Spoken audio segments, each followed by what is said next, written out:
ಎಲ್ರಿಗೂ ನಮಸ್ಕಾರ. ನೀವು ನೋಡ್ತಾ ಇದ್ದೀರಾ ಟಿವಿ ವಿಕ್ರಮ. ನಾನು ಮುಮ್ತಾಜ್ ಅಬ್ದುಲ್ ನೆಲ್ಲಡ್ಕ. ವೀಕ್ಷಕರೇ, ದೇಶದ ಹೆಣ್ಣು ಮಕ್ಕಳ ಪಾಲಿಗೆ ಇದು ಬ್ಲ್ಯಾಕ್ ಡೇ ಅಂತ ಅಂದ್ರೂ ತಪ್ಪಿಲ್ಲ. ಅಂತೂ ಇಂತೂ ವಿಪಕ್ಷ ಸಂಸತ್ತಲ್ಲಿ ಮಹಿಳಾ ಮೀಸಲಾತಿ ಬಿಲ್ ಅನ್ನ ಯಶಸ್ವಿಯಾಗಿ ಸೋಲಿಸಿ ದೇಶದ ಪ್ರತಿಯೊಬ್ಬ ಹೆಣ್ಣು ಮಗಳಿಗೂ ಕೂಡ ದ್ರೋಹವನ್ನ ಬಗೆದಿದೆ. ನೀವಿಷ್ಟು ವರ್ಷಗಳ ಕಾಲ ಅದ್ಯಾವ ಬಾಯಲ್ಲಿ ಲಡ್ಕಿ ಹೂ ಲಡ್ ಸಕ್ತಿ ಹೂ ಅಂತ ಹೇಳ್ತಾ ಇದ್ರಿ? ಅದ್ಯಾವ ಬಾಯಲ್ಲಿ ನೀವುಗಳು ಮಹಿಳಾ ಹಕ್ಕು, ಮಹಿಳಾ ಸಬಲೀಕರಣದ ಬಗ್ಗೆ ಮಾತಾಡ್ತಾ ಇದ್ರಿ? ನಾಚಿಕೆ ಆಗಲ್ವಾ ನಿಮ್ಗಳಿಗೆ? ಇವ್ರಿಗೆ ಯಾವತ್ತೂ ಕೂಡ ಭಾರತೀಯ ಮಹಿಳೆಯರಿಗೆ ಶೌಚಾಲಯಗಳನ್ನು ನಿರ್ಮಾಣ ಮಾಡಿ ಕೊಡ್ಲಿಲ್ಲ. ಇವ್ರು ಯಾವತ್ತೂ ಕೂಡ ಭಾರತೀಯ ಮಹಿಳೆಯರಿಗೆ ಗ್ಯಾಸ್ ಸಂಪರ್ಕವನ್ನ ಒದಗಿಸಿಕೊಡುವಂತಹ ಪ್ರಯತ್ನವನ್ನ ಮಾಡಲಿಲ್ಲ.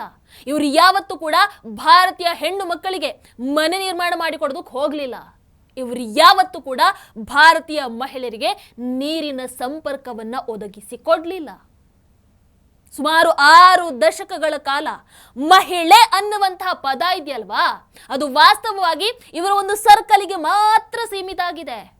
ಇಂದಿರಾ, ಸೋನಿಯಾ, ಸುಪ್ರಿಯಾ ಸುಳೆ, ಪ್ರಿಯಾಂಕಾ ವಾದ್ರಾ, ಡಿಂಪಲ್ ಯಾದವ್, ಕನಿಮೋಳಿ, ಮೆಹಬೂಬಾ ಮುಫ್ತಿ, ಇಷ್ಟೇ ಮಂದಿ ಇರಬೇಕು.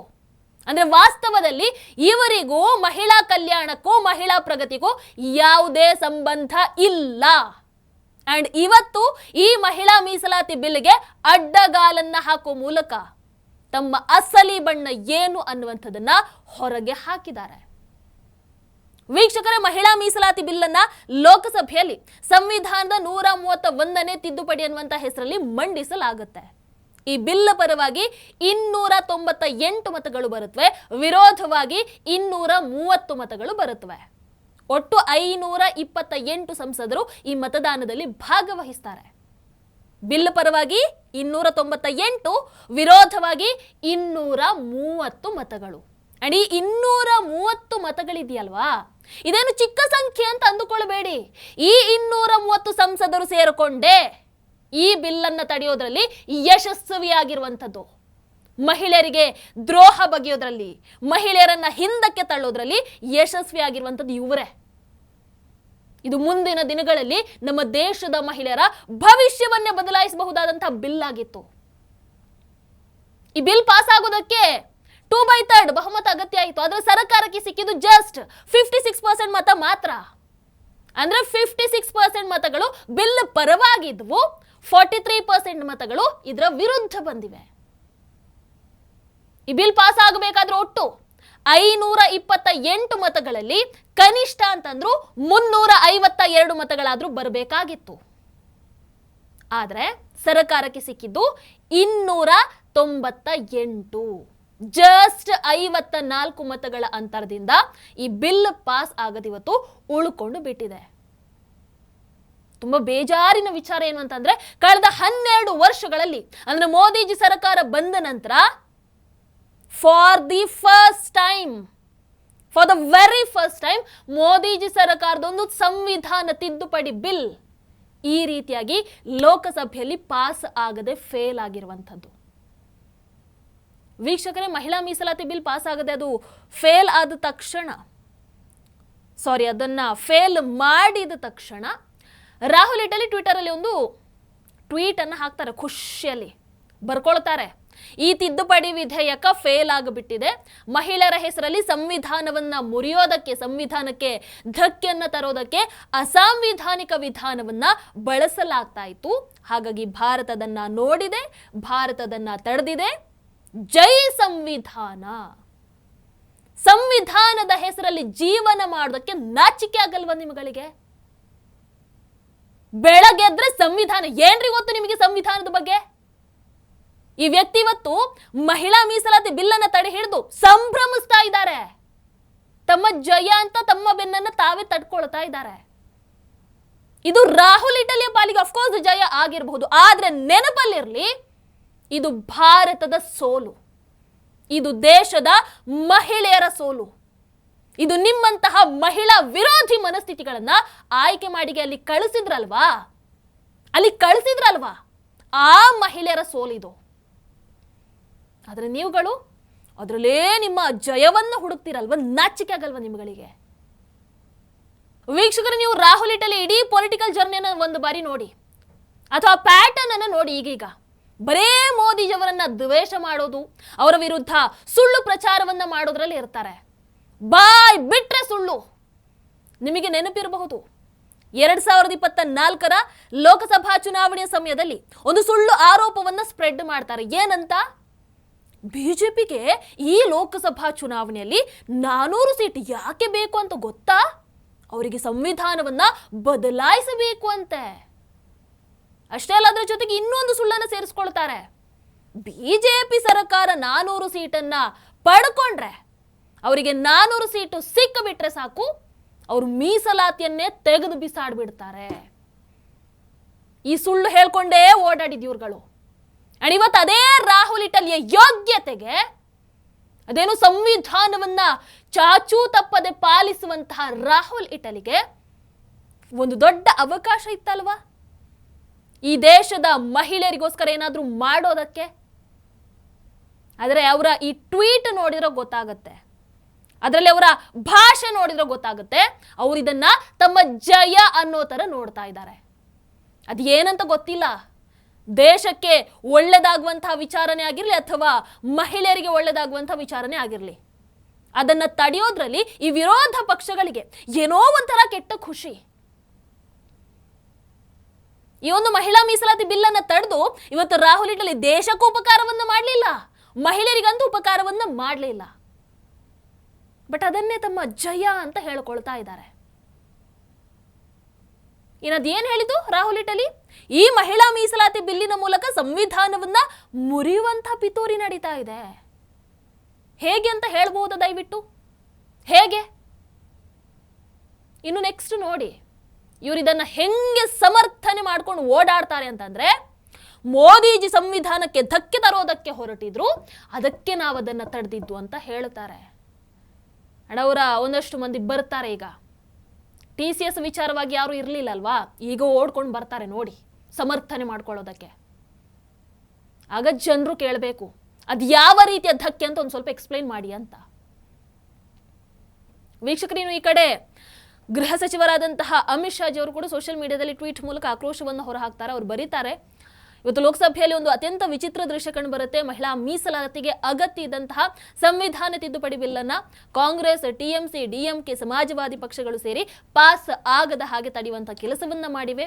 ಮಹಿಳೆಯರಿಗೆ 33% ಮೀಸಲಾತಿ ನೀಡುವಂತಹ ಬಿಲ್ ಅನ್ನ ತಡೆದು ಅದನ್ನ ಸಂಭ್ರಮಿಸುವಂಥದ್ದು ನಿಜವಾಗ್ಲೂ ಅವಮಾನಕಾರಿ, ಕಲ್ಪನೆಗೂ ಮೀರಿರುವಂಥದ್ದು. ಇದರಿಂದ ಈ ದೇಶದ ಮಹಿಳೆಯರಿಗೆ ಲೋಕಸಭೆ ಅದೇ ರೀತಿ ವಿಧಾನಸಭೆಗಳಲ್ಲಿ ಸಿಗಬೇಕಾಗಿದ್ದಂತಹ 33% ಮೀಸಲಾತಿ ಈಗ ದೊರೆಯದ ಹಾಗೆ ಆಗಿಬಿಟ್ಟಿದೆ. ಕಾಂಗ್ರೆಸ್ ಹಾಗೆ ಅವರ ಮೈತ್ರಿ ಪಕ್ಷಗಳು ಈ ರೀತಿ ಮೊದಲನೇ ಸರ್ತಿ ಮಾಡ್ತಾ ಇರುವಂಥದ್ದಲ್ಲ, ಇದು ಇವರು ಪದೇ ಪದೇ ಮಾಡಿರುವಂಥ ಕೆಲಸ. ಅವರ ಈ ಮನೋಭಾವ ಮಹಿಳೆಯರ ಹಿತಕ್ಕೂ ಅಲ್ಲ, ದೇಶದ ಹಿತಕ್ಕೂ ಅಲ್ಲ. ಅಷ್ಟೆಲ್ಲ ಅವ್ರು ಇನ್ನೂ ಬರೀತಾರೆ, ನಾರಿ ಶಕ್ತಿಗೆ ಮಾಡಿರುವಂತಹ ಈ ಅವಮಾನ ಇದು ಇಲ್ಲಿಗೆ ನಿಲ್ಲಲ್ಲ, ಬಹಳ ದೂರ ಹೋಗುತ್ತೆ. ಮಹಿಳೆಯರ ಆಕ್ರೋಶವನ್ನ ವಿರೋಧ ಪಕ್ಷಗಳು ಕೇವಲ 2029 ಲೋಕಸಭಾ ಚುನಾವಣೆಯಲ್ಲಿ ಮಾತ್ರ ಅಲ್ಲ, ಪ್ರತಿ ಮಟ್ಟದಲ್ಲಿ, ಪ್ರತಿ ಚುನಾವಣೆಯಲ್ಲಿ, ಪ್ರತಿ ಒಂದು ಸಂದರ್ಭದಲ್ಲೂ ಕೂಡ ಎದುರಿಸಬೇಕಾಗುತ್ತೆ. ಅಫ್ಕೋರ್ಸ್ ಎದುರಿಸಲೇಬೇಕು. ವೀಕ್ಷಕರೇ, ಶುಕ್ರವಾರ ಭಾರತದ ಪ್ರತಿ ಹೆಣ್ಣು ಮಕ್ಕಳ ಪಾಲಿಗೆ ಇದು ಒಂದು ಕರಾಳ ದಿನಾನೇ, ಬ್ಲ್ಯಾಕ್ ಡೇ. ನಮ್ಮ ದೇಶದ ಮಹಿಳೆಯರೇ ಖುದ್ದು ವೋಟ್ ಹಾಕಿ ಆಯ್ಕೆ ಮಾಡಿ ಸಂಸತ್ತಿಗೆ ಕಳಿಸಿದಂತಹ ಅದೇ ಪ್ರತಿನಿಧಿಗಳಲ್ಲಿ 230 ಸಂಸದರು ಸೇರಿಕೊಂಡು ಅದೇ ಮಹಿಳೆಯರಿಗೆ ದ್ರೋಹವನ್ನ ಮಾಡ್ತಾರೆ ಅಂತಂದ್ರೆ ಹೊಟ್ಟೆಗೆ ಏನ್ರಿ ತಿಂತೀರಾ? ಮಹಿಳಾ ಮೀಸಲಾತಿ ಬಿಲ್ ಪಾಸ್ ಆಗೋದನ್ನ ತಡಿತೀರಲ್ವಾ? ನಿಜ ಹೇಳಿ, ಇದಕ್ಕಿಂತ ದೊಡ್ಡ ದ್ರೋಹ, ಇದಕ್ಕಿಂತ ದೊಡ್ಡ ಅನ್ಯಾಯ ದೇಶದ ಹೆಣ್ಣು ಮಕ್ಕಳಿಗೆ ಬೇರೆ ಯಾರಾದ್ರೂ ಮಾಡೋದಕ್ಕೆ ಸಾಧ್ಯ ಇದೆಯಾ? ನಮ್ಮ ದೇಶದಲ್ಲಿ ಸುಮಾರು 71 ಕೋಟಿ ಮಹಿಳೆಯರಿದ್ದಾರೆ. ಈ ಘಟನೆಯನ್ನ ಆ 71 ಕೋಟಿ ಮಹಿಳೆಯರು ಯಾವತ್ತಿಗೂ ಕೂಡ ಮರೆಯೋದಿಲ್ಲ. ಈ ಮಹಿಳಾ ಮೀಸಲಾತಿ ಬಿಲ್ಲಿನ ಮೂಲಕ ಒಂದು ದೊಡ್ಡ ಕ್ರಾಂತಿ ಆಗಬೇಕಾಗಿತ್ತು, ಸಮಾಜದಲ್ಲಿ ಮಹತ್ವದ ಬದಲಾವಣೆ ಆಗಬೇಕಾಗಿತ್ತು, ರಾಜಕೀಯದಲ್ಲೂ ಕೂಡ ದೊಡ್ಡ ಪರಿವರ್ತನೆ ಆಗಬೇಕಾಗಿತ್ತು. ಹೌದಲ್ವೋ? ಮಹಿಳೆಯರ ಪ್ರತಿನಿಧಿತ್ವ ಇನ್ನಷ್ಟು ಹೆಚ್ಚಾಗಬೇಕಾಗಿತ್ತು. ಆದರೆ ಇವತ್ತು ವಿರೋಧ ಪಕ್ಷದ ನಾಯಕರು ಆ ಕ್ರಾಂತಿ ಆರಂಭ ಆಗೋದಕ್ಕೂ ಮುಂಚೆನೆ ಚಿವುಟಿ ಹಾಕಿದ್ದಾರೆ. ಆ ಬಿಲ್ಲನ್ನ ಹರಿದು ಡಸ್ಟ್ ಬಿನ್ನಿಗೆ ಹಾಕಿಬಿಟ್ರು. ಹೆಣ್ಣು ಮಕ್ಕಳಿಗೆ ಅನ್ಯಾಯವನ್ನ ಮಾಡಿಬಿಟ್ರು. ನಿಜ ಹೇಳ್ಬೇಕಂದ್ರೆ ವಿರೋಧ ಪಕ್ಷಕ್ಕೆ ಒಂದು ದೊಡ್ಡ ಅವಕಾಶ ಸಿಕ್ಕಿತ್ತು. ಆಕ್ಚುಲಿ ಒಂದು ಗೋಲ್ಡನ್ ಆಪರ್ಚುನಿಟಿ, ಸುವರ್ಣ ಅವಕಾಶ ಸಿಕ್ಕಿತ್ತು ದೇಶದ ಹೆಣ್ಣು ಮಕ್ಕಳಿಗೆ ಒಳ್ಳೆಯದನ್ನ ಮಾಡೋದಕ್ಕೆ. ಮಹಿಳಾ ಮೀಸಲಾತಿ ಬಗ್ಗೆ ದೇಶದ ಮಹಿಳೆಯರ ವಿಚಾರವಾಗಿ ಗಂಭೀರ ಚರ್ಚೆಯನ್ನು ನಡೆಸೋದಕ್ಕೆ. ಈ ಬಿಲ್ಲನ್ನ ಪಾಸ್ ಆಗೋದಕ್ಕೆ ಸಹಕಾರ ಕೊಡಬಹುದಿತ್ತು ನಿಮ್ಮಗಳಿಗೆ. ಈ ರಾಜಕೀಯ ಎಲ್ಲ ಆಮೇಲೆ ನೋಡ್ಕೊಳ್ಳೋಣ, ಸೋಲು ಗೆಲುವು ಅವೆಲ್ಲೂ ಕೂಡ ಇದ್ದಿರುವಂಥದ್ದೇ, ಅದನ್ನ ಆಮೇಲೆ ನೋಡ್ಕೊಳ್ಳೋಣ. ಹೆಣ್ಣು ಮಕ್ಕಳ ವಿಚಾರದಲ್ಲಿ ನಾವು ನಮ್ಮ ಕರ್ತವ್ಯವನ್ನ ನಿಭಾಯಿಸಬೇಕು. ನಮ್ಮ ದೇಶದ ಹೆಣ್ಣು ಮಕ್ಕಳಿಗೆ ಶಕ್ತಿಯನ್ನ ನೀಡೋದಕ್ಕೆ, ಮಹಿಳೆಯರ ಸಬಲೀಕರಣಕ್ಕೆ ಒಂದು ಅವಕಾಶ ಸಿಕ್ಕಿದೆ. ನಾವೆಲ್ಲರೂ ಕೂಡ ಜೊತೆಯಾಗೋಣ ಅಂತ ವಿರೋಧ ಪಕ್ಷಗಳು ಹೇಳಬೇಕಿತ್ತು, ಆಗ್ಲಿಲ್ಲ. ಇದೇ ರಾಹುಲ್ ಇಟಲಿಗೆ ಲೋಕಸಭೆಯಲ್ಲಿ ಆ ಒಂದು ಮಹಿಳಾ ಮೀಸಲಾತಿ ಬಿಲ್ಲಿಗೆ ವೋಟ್ ಹಾಕೋ ಮೊದಲು ಮಾತಾಡೋದಕ್ಕೆ ಅವಕಾಶ ಕೂಡ ಸಿಕ್ಕಿತ್ತು. ಸುಮಾರು 46 ನಿಮಿಷಗಳ ಕಾಲ ಭಾಷಣವನ್ನ ಮಾಡ್ತಾರೆ. ಎಷ್ಟು? 46 ನಿಮಿಷ. ಆದ್ರೆ ಆ 46 ನಿಮಿಷಗಳಲ್ಲಿ ಅವ್ರು ಏನು ಮಾತಾಡಿದ್ರು ಅಂತ ಕೇಳಿದ್ರೆ, ಒಮ್ಮೆ ಅದೇನೋ ಮೆಜಿಷಿಯನ್ ಬಗ್ಗೆ ಕಥೆಯನ್ನ ಹೇಳ್ತಾರೆ, ಮತ್ತೊಮ್ಮೆ ತಮ್ಮ ಬಾಲ್ಯದ ಕಥೆಗಳನ್ನ ಹೇಳ್ತಾರೆ. A famous magician who came to do a magic show, and lot of children went to that show. 300-400 children. I was there, my sister was also there, she's smiling. 300-400 people went to see that show. Fantastic magic show. Rahul ji, आप जादू पूरा उसकी जगह आप bill pay बोल लो, अच्छा रहेगा। Sir अच्छा है जादू सर, मैं पेंटिंग बना रहा हूँ सर. सर मैं आपको समझाता हूँ सर. ಅಷ್ಟೇ ಅಲ್ಲ, ಕೆಲವು ಅವರು ಹೇಳಿದಂತಹ ಮಾತುಗಳನ್ನ ಸ್ಪೀಕರ್ ಆಮೇಲೆ ಲೋಕಸಭೆಯ ದಾಖಲೆಯಿಂದ ತೆಗೆದು ಹಾಕಬೇಕಾಯಿತು. ಅಂದ್ರೆ ದೇಶದ ಅತ್ಯಂತ ದೊಡ್ಡ ವೇದಿಕೆ ಪ್ರಜಾಪ್ರಭುತ್ವ ದೇವಾಲಯದಲ್ಲಿ ನಿಂತ್ಕೊಂಡು ಮಹಿಳೆಯರ ಬಗ್ಗೆ ಮಾತನಾಡೋದಕ್ಕೆ ಸಿಕ್ಕಂತಹ 46 ನಿಮಿಷಗಳಲ್ಲಿ ಈ ರೀತಿಯಾದಂತಹ ಜವಾಬ್ದಾರಿ ಇಲ್ಲದಂತಹ ಭಾಷಣ ಮಾಡೋದಿದೆಯಲ್ಲ, ನಿಜವಾಗ್ಲೂ ವಿರೋಧ ಪಕ್ಷದ ನಾಯಕ ಅಂತ ಅನ್ನಿಸ್ಕೊಳ್ಳೋದಕ್ಕೆ ಯಾವ ಯೋಗ್ಯತೆ ಕೂಡ ಇಲ್ಲ ನಿಮ್ಗಳಿಗೆ. ರಾಹುಲ್ ಇಟಲಿಗಿಲ್ಲ. ಅಂಡ್ ರಾಹುಲ್ ಇಟಲಿಗೆ ಮಹಿಳಾ ಮೀಸಲಾತಿ ಬಿಲ್ಲಿನ ಅವಶ್ಯಕತೆ ಏನಿದೆ? ಅವರಿಗೆ ಅಂದ್ರೆ ಅವ್ರದ್ದು ಗಾಂಧಿ ಕುಟುಂಬಕ್ಕೆ ಮಾತ್ರ ಸೀಮಿತ ಆಗಿರಬೇಕು. ಇಟಲಿ ಕುಟುಂಬಕ್ಕೆ, ಸಾರಿ. ಇಂದಿರಾ ಮೇಡಮ್ ಆಯ್ತಾ, ಈಗ ಸೋನಿಯಾ ಮೇಡಮ್, ಇನ್ಯಾರು ಪ್ರಿಯಾಂಕಾ ಮೇಡಮ್, ಇಷ್ಟೇ, ಇನ್ನು ಬೇರೆ ಯಾರು ಬೇಡ. ಅವ್ರ ಫ್ಯಾಮಿಲಿನೇ ಆಳ್ಬೇಕು ಅಲ್ವಾ? ಅಮಿತ್ ಶಾಜಿ, ಮೋದಿಜಿ ಬೇಡ್ಕೊಂಡ್ರು ರೀ, ಮೋದಿಜಿ ಇದ್ರ ಕ್ರೆಡಿಟ್ ನನಗೆ ಬೇಡವೇ ಬೇಡ್ರಪ್ಪ, ನಿಮಗೆ ಸಂಪೂರ್ಣ ಕ್ರೆಡಿಟ್ ಅನ್ನು ಕೊಡ್ತೀನಿ ಅಂತ ಅಂದ್ರು. ದಯವಿಟ್ಟು ಜೊತೆಯಾಗಿ ಅಂತ ಕೇಳ್ಕೊಂಡ್ರು. अगर हम सब साथ में जाते हैं तो इतिहास गवाह है कि किसी एक के राजनीतिक पक्ष में नहीं जाएगा, ये देश के लोकतंत्र के पक्ष में जाएगा, देश के सामूहिक निर्णय शक्ति के पक्ष में जाएगा, और हम सब उसके यश के हकदार होंगे. न ट्रेजरी बैंक उसका हकदार रहेगा, न मोदी उसका हकदार रहेगा, यहां बैठे हुए सब हकदार रहेंगे. ಅಮಿತ್ ಶಾಜಿ ನಮಗೆ ಕೇವಲ 1 ಗಂಟೆ ಸಮಯ ಕೊಡಿ, ನಾವು ಹೊಸ ತಿದ್ದುಪಡಿ ಬಿಲ್ ಅನ್ನು ಮಂಡಿಸೋದಕ್ಕೆ ಸಿದ್ಧ ಇದ್ದೀವಿ ಅಂತ ಅಂದ್ರು. ಕೆ.ಸಿ. ವೇಣುಗೋಪಾಲ್ ಅದೇನು ಹೇಳಿದಕ್ಕೆ. मुझे सुनो, बता दो इनको.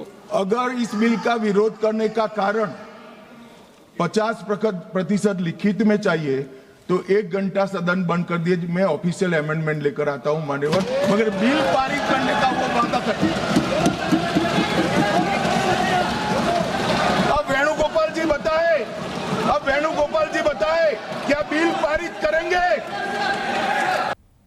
ಅಂದ್ರೆ ಮೋದಿಜಿ ಸರ್ಕಾರ ನಾರಿ ಶಕ್ತಿ ಬಿಲ್ ಅನ್ನ ಪಾಸ್ ಮಾಡೋದಕ್ಕೆ ಎಷ್ಟು ಕೆಳಗೆ ಇಳಿಯೋದಕ್ಕೂ ಕೂಡ ರೆಡಿಯಾಗಿದ್ರು.